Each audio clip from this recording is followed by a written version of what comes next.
Hi everyone, it's Janet Wakeland here with Remarkably Created, and I'm popping on quickly to share with you a quick review of Stampin' Up's U-Pick tools and all of the amazing tips and attachments that are part of that. The reason why I'm doing that is this week we celebrate something fun called Leap Day, something we get to do once every 4 years when there are 29 days in February. And as part of Leap Day, I have 3 amazing special offers that I will be presenting to you in my newsletter tonight. So you want to make sure that you're on my mailing list so that you get details around those 3 specials. And one of them does indeed include the U-Pick tool. In addition to the 3 different offers, we all like choices. So I always like it when I can provide you with a choice and offer that fits your needs, so you can pick and choose what works best for you based on what it is that you still need from Stampin' Up! With Celebration, whether you just want to add the U-Pick tool, you name it. Anyway, we love choices. I love buffets. So those are in there, but in addition to those 3 choices, you're going to find 29 PDF tutorials that you can download, and these are for your personal use. And again, you just need to be on my newsletter to get those PDFs and to get details of that, as well as some timely reminders. So let's take a look at the U-Pick tool. My special offer does include this little storage case, kind of a fun little case. And I did link this case in the links that I provided this past Friday from all of the fun products that I showcased in a video last week. So the very basic U-Pick tool has this gray barrel that has some nice little lines on it that kind of give you a place to grip, so kind of some grip lines. It has an end here too that is basically putty. It is an adhesive that you're going to use to pick up different small embellishments. There are refill tips for this end.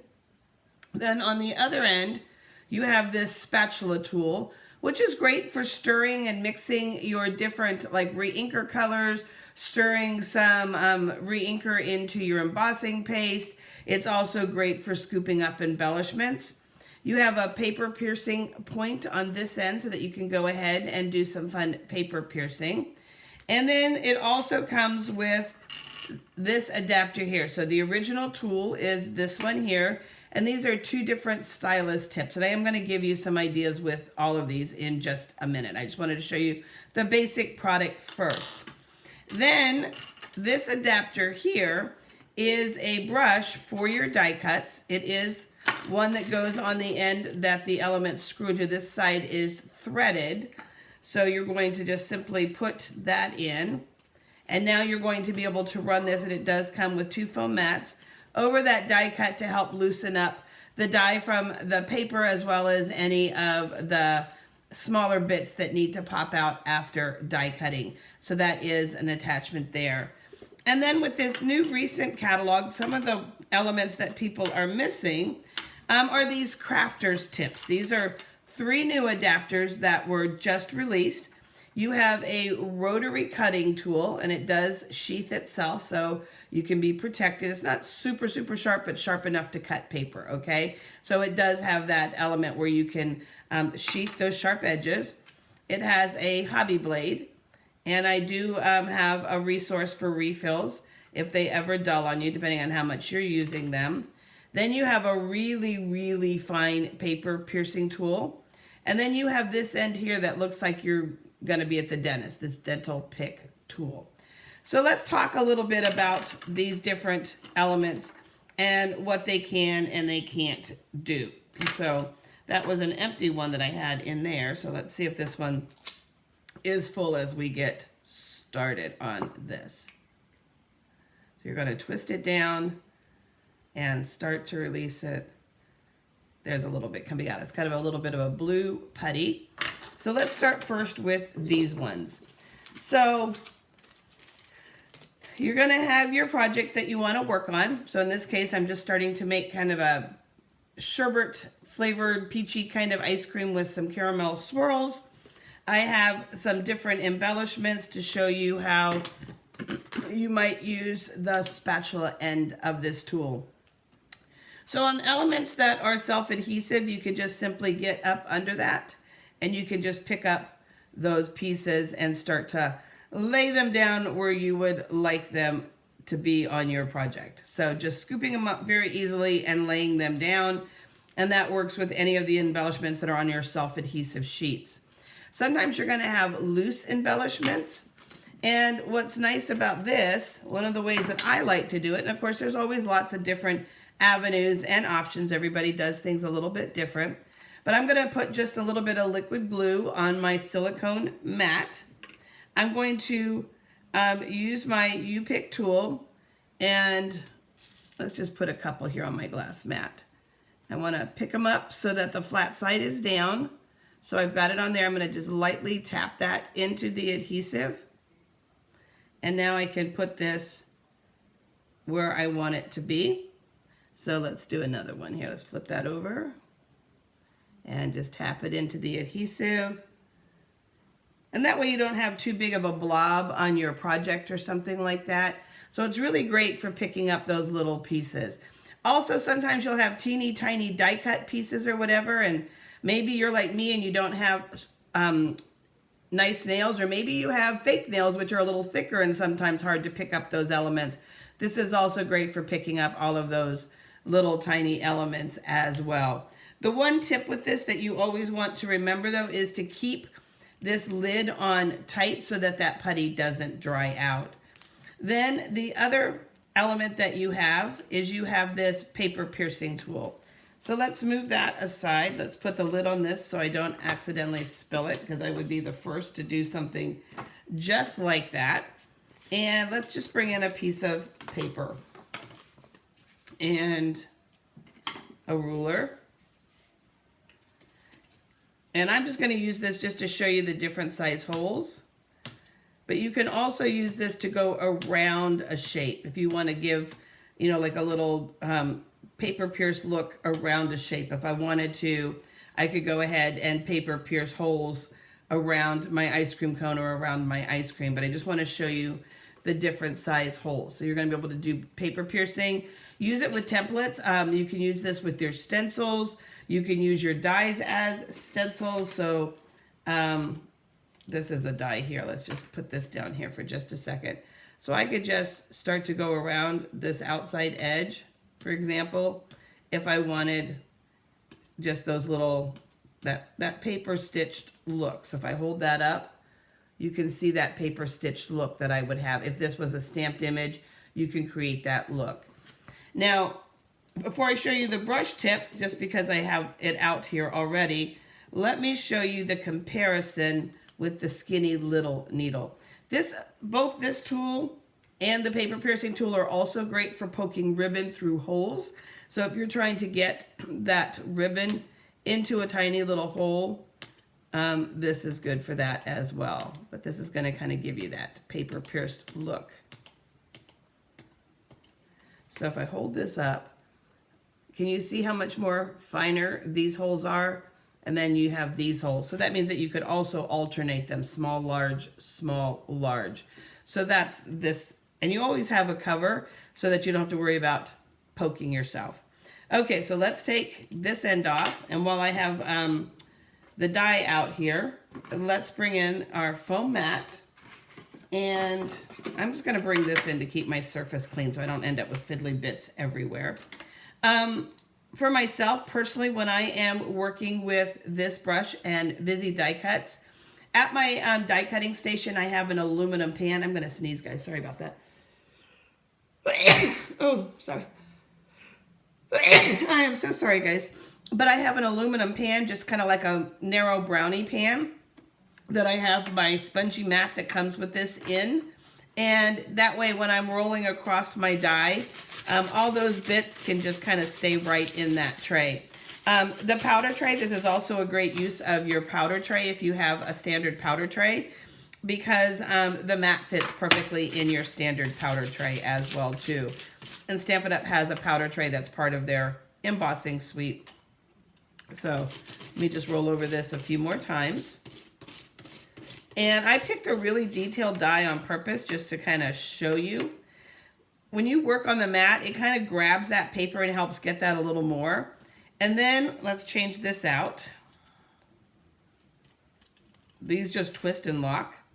And I'm going to flip this around, and I'm going to use the dental tool. I love this tool. I actually bought a second base because I can reuse the tips elsewhere, because I keep this put together just as it is at my Big Shot station. I'm kind of lazy, and changing out all the tips all the time just wasn't for me personally. And so the price point was such that I felt very comfortable buying a second one. So I keep mine together like this all the time. But you can use that dental tip to help you kind of use, there's release holes, and push on those release holes to get that fancy piece out. And then if there's still a few others, like here in the center of the flower, there's a few little dots. You can use that to pull those out. The other thing that's nice about this tool here, and especially because of the way it's curved, I can get in the tracks and I can easily clean up that die as well. So this is really, really great for working with your die cuts and those detailed images and getting all those little snips and stuff out once you're done with that. So that is the brush end, and that's our little dental pick end. And look at that, isn't that beautiful? That's the new magnolia. Wait till you see my welcome sign. I had some fun with that. So let's put this aside, and let's look at a few more attachments that are part of this. And I'm going to bring in some cardstock. Where did my, over here. And you've got your two stylus tools. And what's fun with the stylus tools is, again, you can create the look of embossing. So I can kind of just, let's put that line down. And we're going to move it down a little bit. I'm using it on the foam mat. It's going to give me a little deeper look, but I can also just use it directly on my work surface, whether it's a glass top, a foam mat, anything like that. And what you're going to do is you're going to add deep lines to things. So here it's raised, and on this side it's pushed in. And what that would look like on your card making is these lines here were created with the stylus. And you've got two different stylus tips. You've got a smaller one that's going to give you a narrower look line, and then a wider one. So here is that stylus tool pushed into the paper. You flip it over, it's raised. And then here I use that same idea to create these recessed lines on this project, giving you a nice look. So you're going to be able to do that. The other thing that's kind of handy sometimes is if you're trying to fluff up, for example, you've got some, let's just pretend like these are little petals of leaves. So I've got a couple of different little petals here. If you take this down into the center and give it a push, you're going to pop those elements up, and now you can work on them a little more. So you can take this and push that in and give yourself paper then that pops up and things like that. And I'm just giving you some of the basics. There are definitely lots more things that you can be doing with these tools. And I will tell you, it's not a tool that you might pull out every single day, other than I die cut probably every single day. So I do have this attachment out every single day. But when you do use it, you're so thankful to have it. And it's nice just to have, you know, one as opposed to a whole bunch of other little extras and things like that, or a whole bunch of these trying to find a home for them. Okay, so let's look at a few more tips and a few more ideas. So one of the other attachments is this rotary cutter. And what this rotary cutter does is it gives you perforated edges. So here I have a standard card. So this part here would be 5.5 by 4 1/4. So that's your standard card. I actually cut it 2 inches longer, so I have a little 2-inch piece here. And I'm gonna open up my rotary cutter. Let's lay this down on the glass mat and make sure I've got a straight line. Lay the ruler top to bottom. And I'm just gonna roll my perforating tool along here. I'm going to decorate and embellish this so it's a bookmark, and then all the recipient needs to do is pull it apart just like that. So you're going to use the perforating tool to create the look of like tickets. It's a great pair with our new surprises dies that kind of peel to reveal a message and things like that. Or if you simply just want stitched lines, you just want the look of stitched lines on your project, the rotary tool is going to do that as well. And let me use the crumb cake. I think that shows up a bit better on the camera once we're done. So let's just get ourselves a straight line here. and just kind of another way to add some fun borders. I don't know if you're going to be able to see that or not, but you can see that's what the perforation stitch lines would look like. Okay, so that's your rotary tool.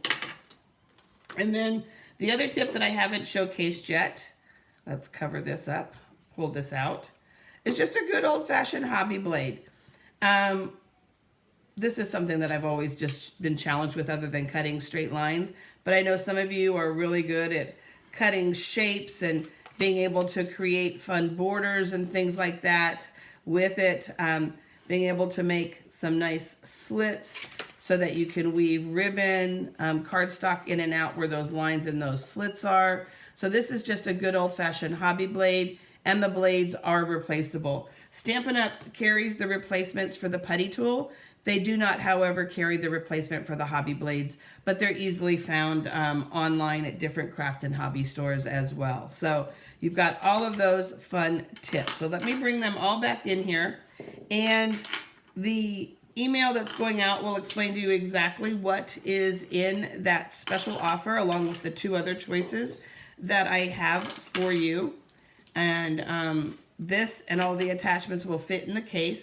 The foam mat doesn't. You could cut it down if you wanted to, but why, right? So again, just a quick review of the hobby blade, the U-Pick tool.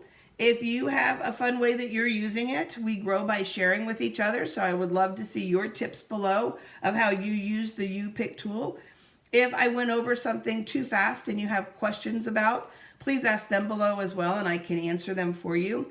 But within the next hour and a half, make sure you check your email for that newsletter that's going to you with my 3 Leap Day specials and those 29 PDF tutorials to download. So have a great week, guys. I've got lots of fun videos planned for you in the coming week. Take care.